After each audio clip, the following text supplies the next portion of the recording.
పంచభూతములు ముఖ పంచకమై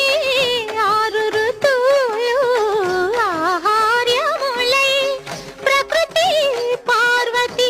నీతో నడచిన 7 అడుగులే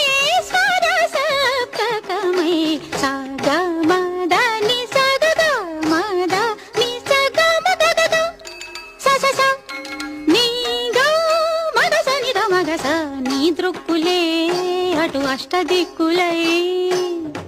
నీ వాక్కులే నవరసములై